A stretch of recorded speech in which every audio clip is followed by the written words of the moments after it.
প্রিয় খামারি ভাই ও বোনেরা, আসসালামু আলাইকুম।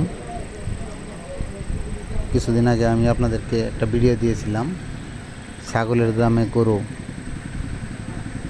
চলুন দেখি আমার সেই গরুটার কী অবস্থা। দেখতে পাচ্ছেন, যখন গরুটা প্রথম কিনেছিলাম 4 বছর, তখন অনেকটা উস্কো খুস্কো ছিল। যে এখন দেখতে পাচ্ছেন এর মধ্যে একটা তেলতেলে ভাব চলে আসছে। শরীরের চামড়াগুলো অনেকটা মসৃণ হয়েছে।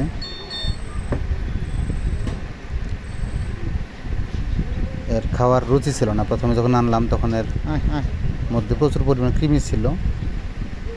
তখন একে কৃমির ডোজ করি, প্রথমে ট্যাবলেট খাওয়াই এবং 14-15 দিন পরে আবার কৃমির ইঞ্জেকশন দিই।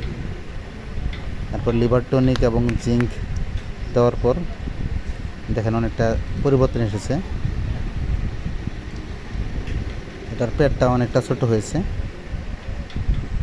আশা করি সামনে যখন আবার লিভার টনিক কৃমির ডোজ করার পর লিভার টনিক দিব, আর একটু পেটটা ছোট হয়ে আসবে। এটাকে ছেড়ে রাখতাম আগে, এখন ছেড়ে রাখলে দেখেন ঘাসের মাথাগুলো খেয়ে ফেলে। তাই কয়েকদিন ধরে এটাকে আটকে রেখেছি। আজকে আবার ছাড়লাম, দেখেন এটা ঘাস খেতে দিকে চলে যাচ্ছে। যে আমার স্মার্ট নেপিয়ার এবং যারা ঘাসগুলো খেয়ে ফেলে। দেখেন এর শরীরে অনেকটা জোর এসেছে, টমের সাথে সে মারামারি লেগে যায়।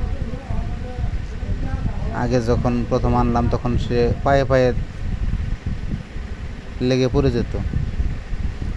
দেখেন ছাড়ার পরে যে আমার যারা ঘাসগুলোর মাথা খেয়ে ফেলছে।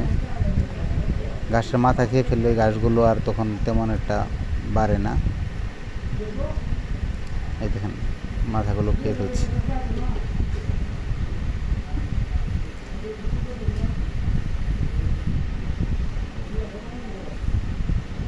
এই যে সবগুলো ঘাসের মাথা খাওয়া। যে ঘাসগুলো দেখছেন এটা জাম্বো ঘাস, বীজের জন্য রেখেছি কয়েকটা, দেখি নিজের বীজগুলো কেমন হয়। এবার যখন আমার ঘাস ছিল না তখন এই জাম্বুগুলো লাগিয়েছিলাম। এই দেখেন ঘাসের মাথাগুলো সব খেয়ে ফেলেছি।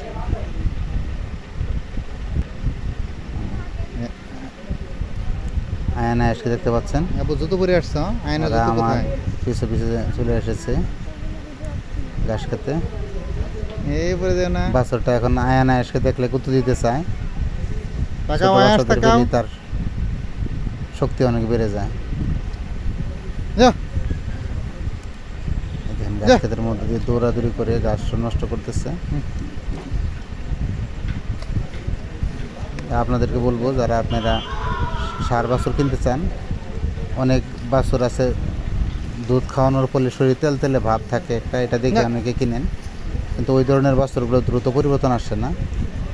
তাছাড়া ওগুলো খাওয়ানো বন্ধ করলে আবার চেহারা নষ্ট হয়ে যায়।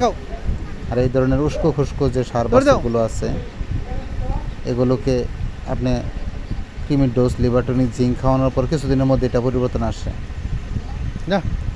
এটাকে আমি যদি কোরবানির পরেও ছেড়ে দিই, কোরবানির পরে সার বাছুরের অনেক চাহিদা থাকে, তারপরেও আমার মোটামুটি লাভ থাকবে। ভালো থাকবেন, ধন্যবাদ সকলকে, আসসালামু আলাইকুম।